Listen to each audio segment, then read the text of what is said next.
wrestling fans. My name is Brian Crazy. You are watching the F and brand of wrestling and entertainment here on YouTube.com. Thanks for tuning in once again. I am back with my TNA Impact Wrestling review for June 28th, 2012. I thought it was a pretty good night on Impact. It was definitely a solid show. Would I like to see a couple things maybe a little bit different? Quite possibly. I'm going to run through the card. I'm going to give you my thoughts, and then I want you guys to give me your thoughts, your feedback.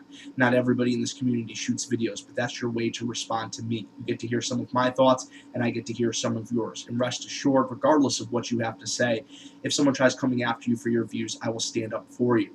But let's keep the negativity down. I mean, I do respect these athletes. I respect that they go out there. I respect that they put their necks on the line for us, and I respect that they give it their all each and every day.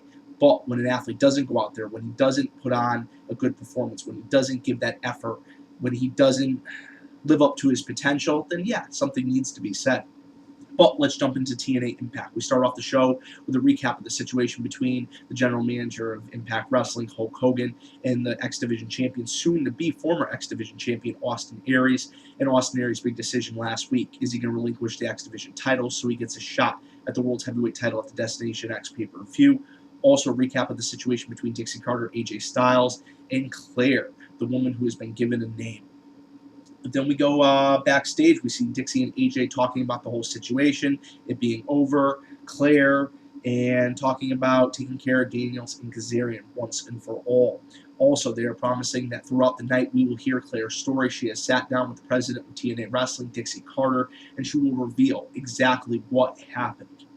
So we go into the first match of the night. Is the Bound for Glory Series match. We see Mr. Anderson go one-on-one against RVD. This is a good match. A lot of back-and-forth action. Over the weekend, Mr. Anderson picked up 2 points in the Bound for Glory Series, bringing him up to 9. RVD did pick up the win in this match, putting him on the leaderboard with 7 points. So then we go into another segment. Austin Aries comes out. Basically cuts a commercial. We come back from commercial. He's in the ring. He's cutting a promo, and he's talking about the X Division. He's talking about the deal with Hogan, and he says that he wants to make sure the X Division prospers in the future. He's been the longest-reigning X Division champion, and he wants to make sure the division continues on. That's why he wanted, at future Destination X's, the X Division champion has the opportunity to turn in the title to become, well, to have that #1 contender spot in the World's Heavyweight title match at that pay-per-view. Also, there will be a title tournament to determine the new X Division champion. I find this a little interesting. Earlier in the day, TNA put out a press release, and they said that there would be an Ultimate X match, I believe, for the vacant X Division title. But now, on television, they said it's going to be a tournament. So it's going to be one of those two things. Basically, he says some old faces and some new faces are going to take part in this tournament. We definitely got to see some new faces here tonight, and then we got to see a familiar face in Sanjay Dutt as well. We see Robert Roode come out.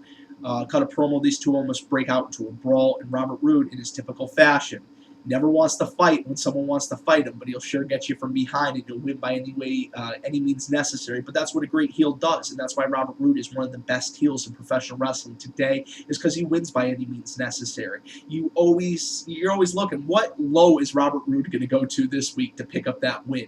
And I love it. I mean, he has been entertaining me. Some people call him the poor man's version of Triple H. There's some similarities, but you're going to find a lot of similarities in characters in professional wrestling. So, that being said, then we go into the interview with Claire and Dixie. Basically, throughout the night, we find out that Claire was a recovering drug addict. We find that out last week. Dixie and AJ Styles have been supporting her, but at the end of the night, we get a huge bombshell. So I'm just going to kind of sum it all up when we get to that segment. We go backstage. We see Kazarian is really not happy with Daniels. He thinks, oh, we've been stringing them along this whole time just because she's a drug addict. You've had me against my best friend. It really looks like Kazarian is turning on Daniels. But yet again, end of the night, bombshell.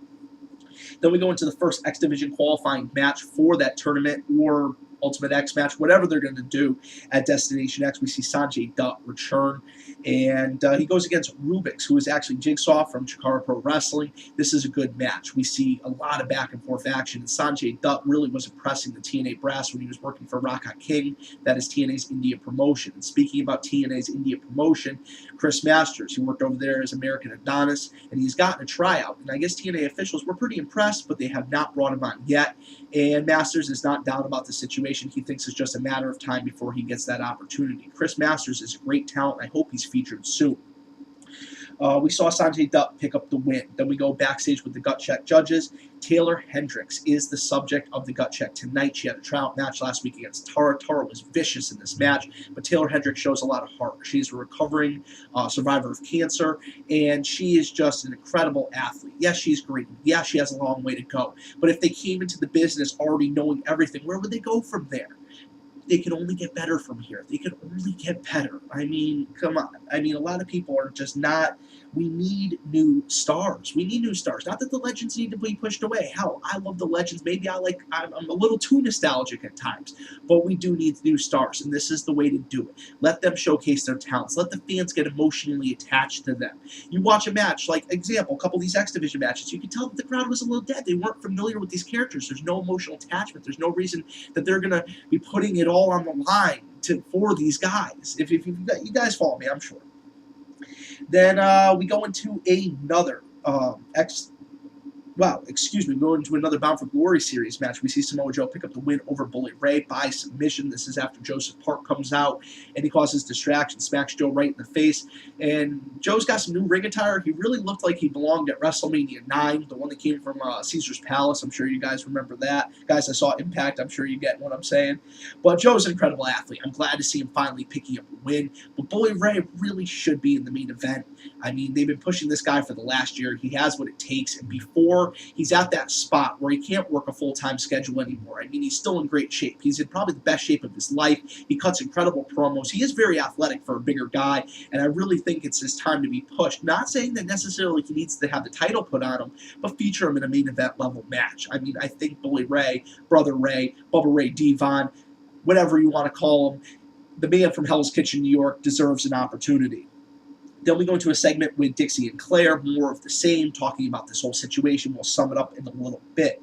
Then we go backstage with Garrett Bischoff and Madison Rayne. Madison Rayne says to Garrett Bischoff, who she has been, admiring for the last few weeks. And Garrett Bischoff's like, whoa, okay, just interesting segment. But I like Impact because Impact is so packed with segments. There's just so many little segments, so many things to add to the story, there's so much depth in TNA right now. Everybody's got a gimmick, and that's one of the things I loved about not, craving for the Attitude Era, being nostalgic for the Attitude Era, but even in the Ruthless Aggression era, following, and even in the New Generation era before that, everybody had a gimmick, and I loved it. Even down to the referees, they had a gimmick, and I like when everybody has a little story. It doesn't have to be the most complex story in the world, but everybody has a little backstory. There's a reason that you know things about them, and then you start to have an interest in them. Next segment, we go into Miss Tessmacher, Gail Kim and Brooke Hogan backstage. Gail Kim is very unpleased about her position in the Knockouts division, while Brooke Hogan is giving music videos to Velvet Sky. She's giving Miss Tessmacher direct auto insurance, publicity, endorsements, ads, whatever have you. And Gail, and you can tell Mickie James, are very displeased with their position. Possibly could we see a run as TNA Knockouts Tag Team Champions as a heel team, these two? I don't know. It's just a thought I threw out there for you guys to think about. Then we go into Rashad Cameron versus Mason Andrews. I thought we had Kofi Kingston versus Maven, the winner of the first season, Tough Enough. But these two guys went out there. They brawled. They put it all on the line. You can tell that they were probably a little bit nervous. This was probably one of the bigger crowds that they worked in front of. But it was a good match. There was a lot of chemistry between these two, and it's a shame that maybe we won't get to see Mason Andrews again. Hopefully that was the problem with last year's X Division, going into Destination X. Incredible amount of stars. Of course, you can't keep them all on the roster, but it would have been nice if a couple of them got to stay around. Austin Aries was one of the best things to come out of the push towards Destination X last year. Then we go into Hogan, Storm, and Hardy backstage. Hardy versus Storm. Hogan makes it for next week. He liked that aggression he saw of Jeff Hardy. He likes that James Storm is just rising to the top once again after taking that break. He said that break could be a career killer, but James Storm has just seized opportunity, and he's just doing what he has to do. Then we go into the gut check segment. Taz says yes. Al Snow says no. Then we see Joey Ryan, the man that looks like Ben Stiller, Anchorman. Remember, Mexican news essay? He had the mustache, which just maybe shorter hair. But good segment. Joey Ryan, Taz. I see them bringing Joey Ryan in. It would be great. Maybe even if they brought him into the X Division title tournament, he ends up one-upping everybody, rubbing it right in Taz's face. It could be interesting. It really could be interesting. And due to Joey Ryan, Brother Love, Bruce Pritchard ends up saying yes. Taeler Hendrix has a contract with TNA's Impact Wrestling. Then we go into Angle and Styles backstage. It looks like everything's squared away. Angle was very displeased with AJ Styles. Angle has turned face in the last few months. He's looking for AJ Styles as a source of support. They are the tag team champions, and he finally feels like he can count on him. During this match, we go into the main event. It is tag team action for the TNA Tag Team Championship. We see Daniels and Kazarian go against Kurt Angle and the phenomenal one, AJ Styles. During this match, Kazarian and Daniels have a rift going into this, and it looks like Kazarian is actually going to turn on Daniels and allow AJ Styles to get Daniels. But as AJ had his back turned, Kazarian hit him with a steel chair, thus costing them the win. New tag team champions in Kazarian and Daniels. They have regained the championships as a team.